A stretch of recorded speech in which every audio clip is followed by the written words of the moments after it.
अस्सलाम वालेकुम दोस्तों। और जनाब, ईद की छुट्टियां हो गई हैं तमाम। तो अब जो है वो पाकिस्तान की टीम का कैंप लग रहा है कल से। जो अब न्यूजीलैंड की सीरीज़ शुरू हो रही है। 5 T20 की तीन रावलपिंडी में हैं, दो लाहौर में हैं। तो जनाब, मज़ा आने वाला है, बहुत ज़्यादा एक्साइटमेंट है उसको लेकर। लेकिन न्यूजीलैंड की जो है वो बिल्कुल ही C D कैटेगरी की टीम आ रही है, जिसमें से भी दो प्लेयर इंजर्ड हो गए आने से पहले ही। तो ये एक सैड न्यूज़ है। लेकिन पाकिस्तान तो भाई फुल फ्लैश टीम लेके उतर रहा है ग्राउंड में। और पाकिस्तान के तो 5 ओपनर हैं, जैसे मैं पहले भी बोल चुका हूँ अपनी प्रीवियस वीडियोस में। 5 ओपनर्स हम लेके उतरेंगे, उनमें से ओपन कौन करेगा भाई। और 5 बॉलर्स भी हैं, 5-6 बॉलर्स लेके उतरेंगे, जो जिसमें आमिर भी हैं, शाहीन भी हैं। और शाहीन के बारे में कहा जा रहा था कि भाई उसको रेस्ट कराएंगे, लेकिन उसको भी सेलेक्ट कर लिया। अल्लाह जाने उसको इंजर्ड करने का प्लान है क्या प्लान है, क्योंकि पॉजिटिव तो कुछ नहीं चल रहा। उसके अलावा आपके पास नसीम शाह भी है, तो बहुत मज़ा आने वाला है। सब इन एक्शन नजर आएंगे। हो सकता है हमें ये भी, वो जो हम बात करते थे कि शाहीन एक एंड से बॉलिंग करेगा और एक एंड से आमिर, और फिर नसीम शाह आ जाएगा। तो ये सब चीज़ें भी हमें देखने को मिलेंगी इस सीरीज़ में होपफुली। लेकिन सबसे ज़्यादा जो जो पॉइंट, वैलिड पॉइंट है, वो है रिजवान का। कि रिजवान वन डाउन पे खेलेंगे या फिफ्थ पोजीशन पे खेलेंगे, जैसे कुछ चैमगोइयाँ चल रही हैं, कुछ बात चल रही है, या फिर वो ओपनर खेलेंगे। क्योंकि रिजवान और बाबर की ओपनिंग जो है वो बड़ी अच्छी सक्सेसफुल रही है पहले। और कुछ लोग कहते हैं कि यार बहुत स्लो खेलते हैं लोग।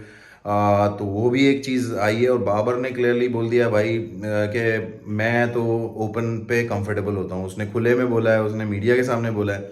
तो और वो अब कैप्टन भी है, तो वो होपफुली वो तो नीचे नहीं आएगा वन डाउन पे। हालांकि उसकी कंजेकेटिवली 5 या 6 ऑलमोस्ट 50s हैं कंसिस्टेंसी से। लेकिन क्योंकि वो कैप्टन है, तो वो कहता है ना भाई मेरा बल्ला है, मैं पहले बैटिंग करूंगा। तो वो वाली बात है, कैप्टन वो है तो वो तो बैटिंग करेगा पहले।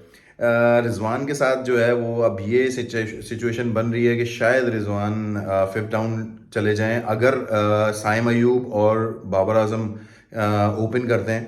तो रिजवान वन डाउन पे तो फिर आई डोंट नो कंफर्टेबल होंगे करने में, नहीं। क्योंकि अगर लंबा चलते हैं, शाहीन अयूब और बाबर थोड़ा सा पावर प्ले निकाल देते हैं, थोड़े रन अच्छे कर देते हैं, 100 की पार्टनरशिप हो जाती है, तो फिर रिजवान शायद फिफ्थ नंबर पे खेलें। इस बात पे सिलेक्शन कमेटी की मीटिंग हुई है काफ़ी लंबी बाबर आजम के साथ, और ये कुछ डिसाइड हुआ है। लेकिन अभी तक कुछ रिजवान की तरफ से नहीं आया, अभी तक वैसे कुछ नहीं आया। क्योंकि प्लेयर तो ये चाहता है भाई वो टीम में रहे बस, और वो किसी भी नंबर पे खेल लेगा। कहते तो सब हैं, लेकिन कंफर्टेबल नहीं होते। फिर एक मसले मसाइल होते हैं, फिर परफॉर्मेंस ना हो तो फिर क्वेश्चन मार्क, जाहिर सी बात है, प्लेयर के ऊपर भी होता है। तो ये एक कुछ चीज़ें आ रही हैं, कोई न्यूज़ आ रही है कि भाई हो सकता है कि रिजवान को जब कुछ टाइम के हिसाब से स्विच करें। क्योंकि उस्मान खान को आप याद रखें, उस्मान खान जो है वो फोर्थ डाउन मौजूद है हमारे पास ना, 4 नंबर पे, सॉरी, 4 नंबर पे मौजूद है। तो दोनों ओपनर अगर आउट होते हैं तो उस्मान खान का एक चांस है आने का। फिर इमाद वसीम भी हमारे पास आ गए हैं लोअर मिडिल ऑर्डर में। फिर इफ्तिखार अहमद भी हैं। तो टीम जो है वो स्ट्रॉन्ग ज़रूर है, लेकिन नंबर्स का मैं हमेशा से ये बात बोल रहा हूँ, ओपनर्स 5 है आपके पास। फ़खर जमान भी है भाई। फ़खर जमान को हो सकता है कि वन डाउन खिला दें। तो फिर वन डाउन अगर फ़खर जमान को खिलाएंगे तो सेकंड डाउन उस्मान खान है या रिजवान है, ये भी क्वेश्चन मार्क है। तो मोस्ट प्रॉब्ली रिजवान को वो उस पोजीशन पे लेके जाएं जिस पोजीशन पे सरफराज नॉर्मली आते थे, फिफ्थ पोजीशन पे। और फिफ्थ पोजीशन पे मारधाड़ होती है, फिफ्थ पोजीशन पे डू एंड डाई होता है। तो बहुत से प्लेयर जो हैं वो उस टाइम पे मैच फंस जाता है, तो वो उस टाइम पे आते हैं, तो वो पसंद नहीं करते उस पोजीशन पे खेलना। T20 में सबसे ज़्यादा जो पसंदीदा बैट्समैन की, किसी भी की भी बैट्समैन की पोजीशन होती है, वो ओपन पे होती है। क्योंकि ओपन पे आपको ज़्यादा चांस मिलता है। न्यू बॉल होती है, उसमें आउट का चांस तो होता है, लेकिन शॉट्स लगने का भी चांस होता है, पावर प्ले मिलता है, तो आप खुल के चारों तरफ जो है वो शॉट खेलते हैं। तो ये चीज़ है। इस चीज़ को अगर आप मद्देनज़र रखें, जहन में रखें, तो रिजवान का वाकई एक चीज़। और अब जो है वो एक और परेशानी है रिजवान के लिए कि आजम खान भी टीम में मौजूद है, वो भी कीपिंग करता है। उसके अलावा मोहम्मद हारिस को आप पीछे छोड़ के आए हैं, जो मैं अभी लास्ट वीडियो में बोल चुका हूँ कि उसकी सिलेक्शन होनी चाहिए थी, उसको टीम में रखना चाहिए था। एटलीस्ट रिजर्व रखते, कुछ भी रखते, उसको रखते तो सही, उसको आपका अच्छा प्लेयर था। तो एक वो भी है। तो रिजवान के ऊपर भी प्रेशर होगा कि भाई वो। और एक और मसला ये भी था कि रिजवान कैप्टन बनेगा या बाबर बनेगा या शाहीन, वो एक कंट्रोवर्सी थी। तो और शायद अफरीदी ने भी अपने एक टीवी इंटरव्यू में कहा कि उन्होंने, वो रिजवान को चाहते थे कि अगर रिजवान बन जाए, तो ट्वीट भी करी थी इसके हवाले से कि शाहीन को हटा के अगर बनाना था और रिजवान को बनाते, तो वो भी एक कंट्रोवर्सी है। तो वहाँ पे भी थोड़ा सा रिजवान के ऊपर प्रेशराइज हो आएगा प्रेशर।